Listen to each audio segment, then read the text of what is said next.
6장 17절에서 22절까지의 말씀입니다.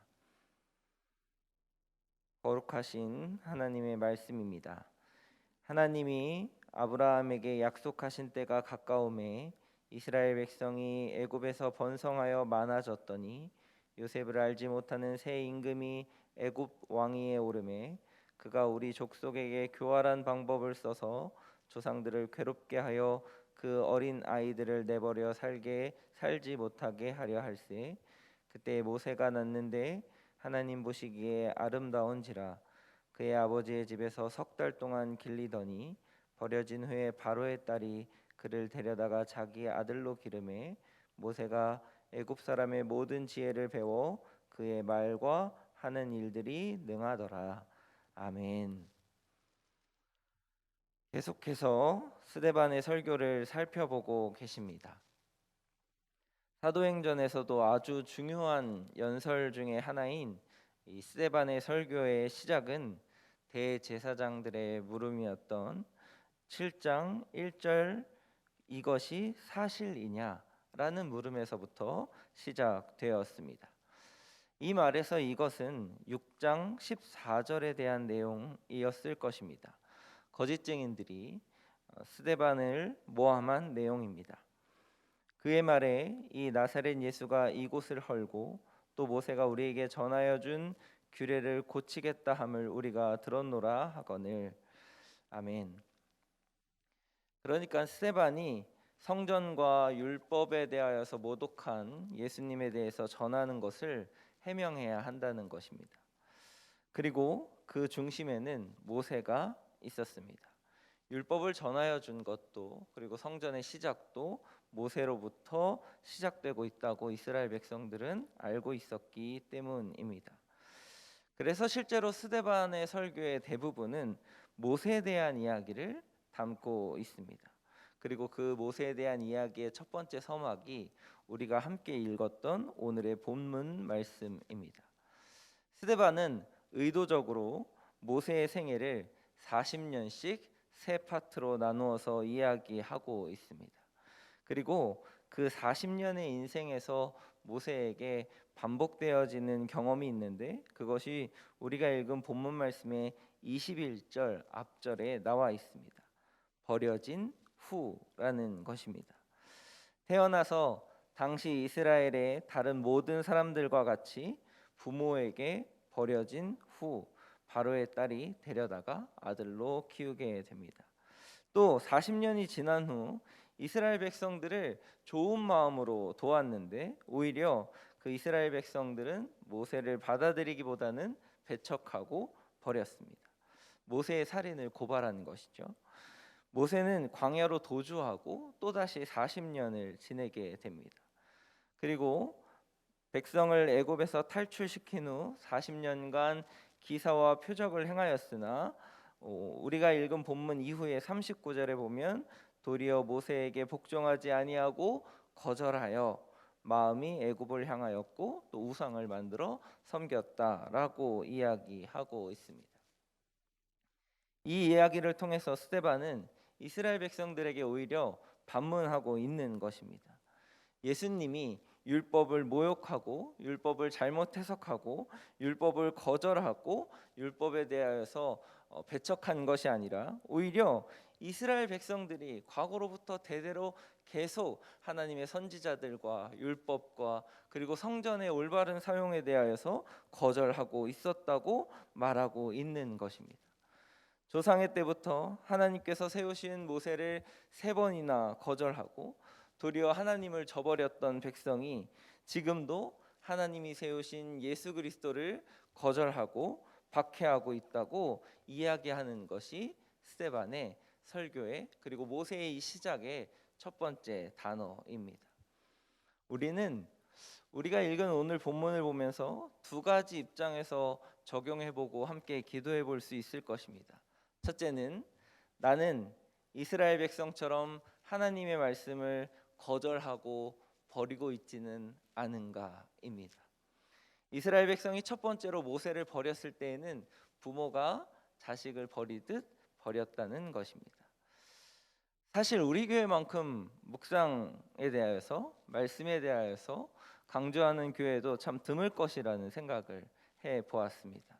새벽마다 묵상의 본문을 가지고 함께 은혜를 누리고 있고 또 매일 말씀을 묵상하고 또 그 묵상한 말씀을 삶에 적용하고 실천해야 한다고 강조하고 있습니다. 여러분 어떠십니까? 여러분은 과연 여러분의 삶에 그 말씀 묵상들이 온전히 실천되고 있으십니까? 아니면 그 말씀을 읽기도 전에 집안 한 구석에 우리의 관심과는 저 멀리 둔 채 말씀이 혹시 버려져 있지는 않으십니까? 혹 읽혀지고 또 그 말씀이 묵상되었다고 할지라도 삶에서 어느 한순간 잊혀지고 버려져서 실제로의 삶은 말씀을 거역한 채 살아가고 있지는 않으십니까? 예수님과 초대교회 시대의 바리새인들과 유대인들처럼 다른 사람이 말씀을 잘 읽는지, 잘 적용하는지, 그대로 사는지에 대하여서 관심 갖고 정죄하기보다 먼저 스스로 우리의 삶에 말씀이 살아있는지, 말씀이 버려져 있지는 않은지를 돌아보는 우리가 되었으면 좋겠습니다. 혹여 지금이라도 마음 한 구석에 집안 어딘가에 잠시 내려놓았던 말씀을 다시 꺼내어서 읽고 묵상하고 삶에서 말씀이 드러나는 여러분 되시기를 주님의 이름으로 소망합니다. 두 번째는 나는 스데반처럼 거절당할 것을 알면서도 진리의 말씀을 선포하고 있는가입니다.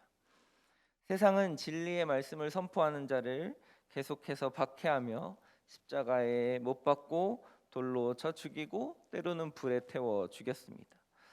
지금의 사회도 사실은 별반 다르지 않는 것 같습니다.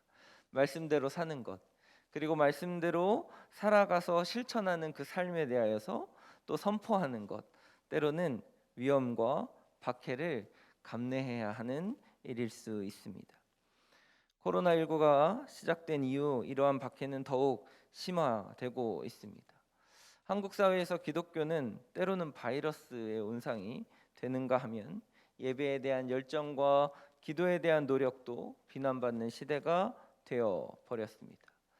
또 사회의 갖가지 문제점들을 진리를 선포하면 논란이 되어 버리는 일들이 너무나 많이 있습니다.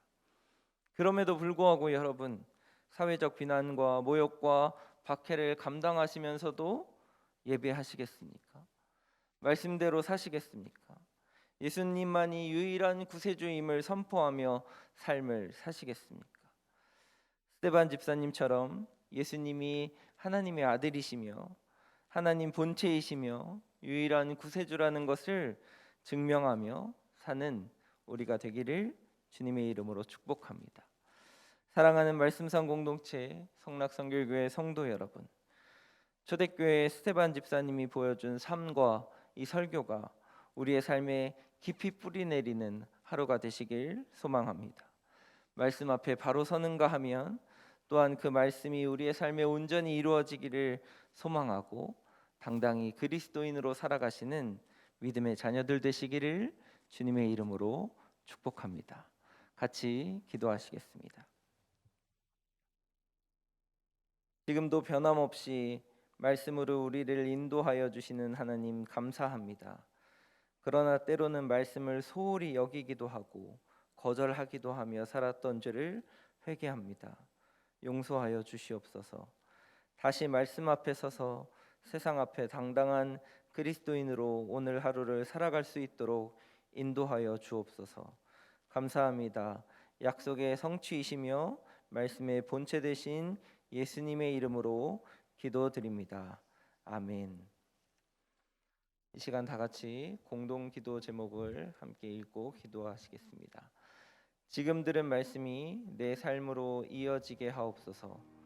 우리 동네 미소 찾기 프로젝트를 통해 기쁨이 가득한 성수동이 되게 하소서. 코로나19로 고통받는 환우들을 치유하시고 방역 당국과 의료인들에게 힘을 주옵소서. 2022년 수험생 및 각종 시험을 준비하는 취업생들에게 지혜를 주셔서 좋은 결과 있게 하소서. 위드 코로나 전환과 함께 다시금 활력이 넘치는 교회가 되게 하소서. 공동의 기도 제목과 우리 개인의 기도 제목을 놓고 함께 기도하시다가 다 함께 삶의 자리로 나아가시겠습니다. 함께 기도하시겠습니다. 사랑과 은혜로 충만하신 하나님의 은혜를 참으로 감사합니다. 오늘의 말씀 가운데 함께하여 주시고 우리의 삶의 말씀이 버려지고 있지는 않은지, 하나님의 말씀이 저 한 구석에 소외되고 있지는 않은지 다시 돌아보며 회개하는 시간 될 수 있도록 주의 은혜를 더하여 주시옵소서. 또한 스데반 집사님처럼 말씀을 당당하게 선포하며 세상 앞에 참된 그리스도인으로 살아가기 부족함이 없는 우리가 될 수 있도록 주의 은혜를 더하여 주시고 역사하여 주시옵소서. 하나님, 우리 이 말씀과 그리고 삶에 대한 실천이 하나님 온전히 균형을 잡아서 하나님 스데반 집사님